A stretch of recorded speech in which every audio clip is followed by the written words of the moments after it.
Duh sayang tresnoku iki ora bakal ilang.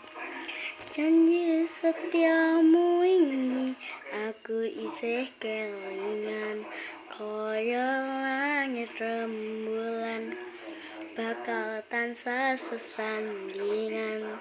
Tresnaku lan tresnamu bakal terus bersatu. Matur nuwun pun tansah mayungi pas udane teko, ora ana sing bisa ganteni kowe sing tak tresno. Rasa sayang iki ra bakal luntur.